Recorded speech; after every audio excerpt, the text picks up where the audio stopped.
Faly miarahaba ny Madame Sara indray tonga eto amin'ny Fity Boutique. Madame Sara moa afaka mba tantarainao amin'ny olona ve hoe inona sy inona avy ny zavatra nikarakarainanao teto amin'ny Fity Boutique.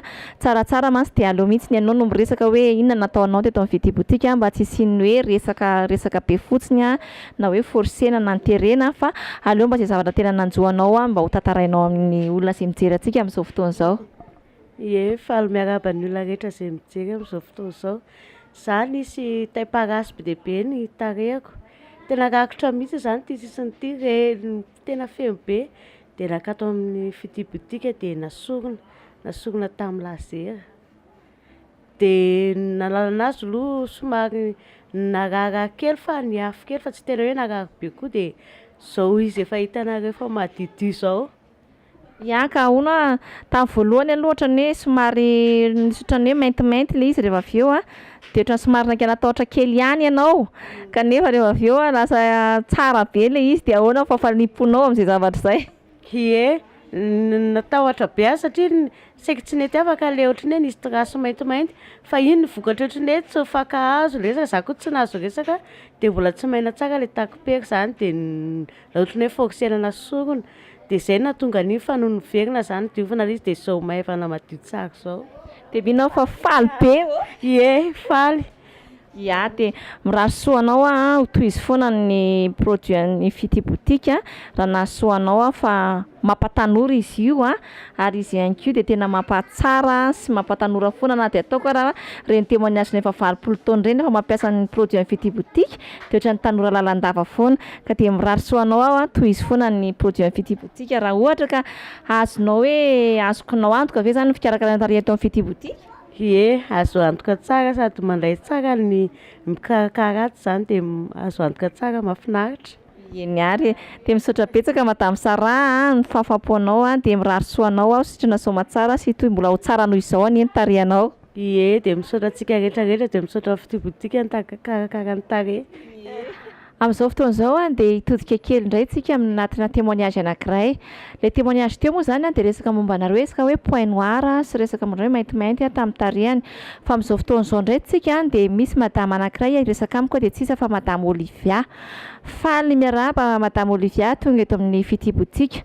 Avy nikarakarana tarehy ianao dia afaka mitantara ve ianao hoe inona sy inona avy nahatongavanao teto amin'ny Fity Boutique firy andro izay nanaovanao tarehanao teto amin'ny Fity Boutique dia afa-po ve ianao amin'izany fikarakarana tarehy izany? Faly miarahaba ny mpijery. Ny nahatongavako teto amin'ny Fity Boutique feno mony be ny tarehako io dia nisy tasitasy be da be dia natao lazera ilay izy teo amin'ny herinandro teo dia izao ny fivoakany dia afa-po, tena afa-po.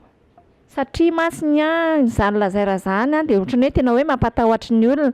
Afaka tantarainao kely ve hoe manahoana ny efian'ilay lazaira, hitanao ve ny efficacité an'ilay lazaira satria raha resaka monimony be masiny somary amina produit somary sarosarotra ihany ary amin'izao fotoana izao ny gasy mbola tsy tena mahalala tsara an'izany hoe lazaira izany fa rehefa tonga teto Fity Boutique izahay dia milaza fa hoe fikarakarana lazaira no haingana. Hitanao ve ny hafainganana izay zavatra izay sy ny efficacité an'izay zavatra izay, manahoana ny inconvénient an'ilay izy?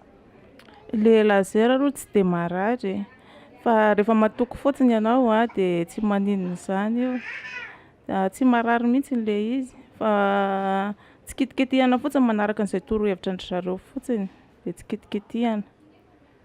Ya ka hitantsika amin'izany moa zany ny témoignagentsika amin'izao fotoana hoe izy nisy mony be nisy tasy be izy herinandro tena hoe herinandro monja dia io ny tarehany miarantsika mahita io ihany koa izy tsy miforoporona akory izany témoignage izany Madame Olivia. Ny olona angamba tsy azo atao an'izany hoe sambosamborina fahatany izany dia hoe andeha hanao témoignage fa matoa izy manao témoignage eto amintsika amin'izao fotoana izao dia tena tsapa tokoa hoe nahita vokatsoa sa ahoana Madame Olivia?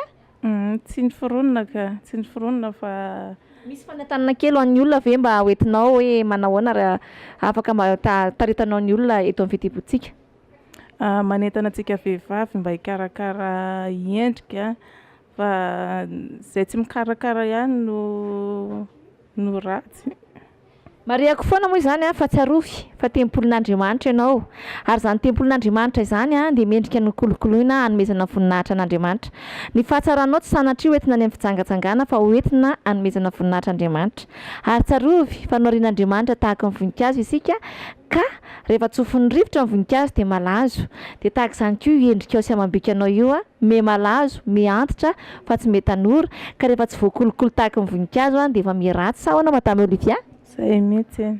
Ianyara dia manentana antsika hatrany izay a ho tonga eto amin'ny fity-botika na inona problemanao a dia afaka tonga eto amin'ny fity-botika ianao misy teny farany afaka teneniko anao madame Olivia hoe zaka ny saranga mba be bahoaka ihany ve le fikarakarana eto amin'ny fity-botika satria raha tonga teto amin'ny fity-botika ianao dia namenay choix zay tena prix a araka ny possibilité anao a sy ny hoe ampahafaingana anazy ka ahoana sy ahoana ny fandehan'izay zavatra izay.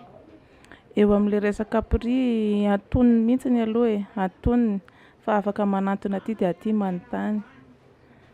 Eny ary ka dia manentana antsika raha hitsidika amin'ny fity-botika dia misaotra indray a fa ho avy indray ny témoignage manaraka eto amin'ny fity-botika moa dia tsy mitsahatra izany témoignage izany a ary isan'andro izay dia hiezaka hatrany hatrany hamoaka an'izany témoignage eto amin'ny fity-botika izany a mba hanaporofo mihitsy ny hoe ny zavatra izay atao eto amin'ny fity-botika tompoko a dia tsy misy lainga sy fitaka fa tena réel ary nefa na dia mahantra ianao ka tsy manam-bola ianao a ka kelikely ny volanao a dia zaka ny saramba be bahoaka izany hoe fikarakarana tarehy eto amin'ny fity-botika izany dia mirary soa indrindra indray ary eo veloma tompoko.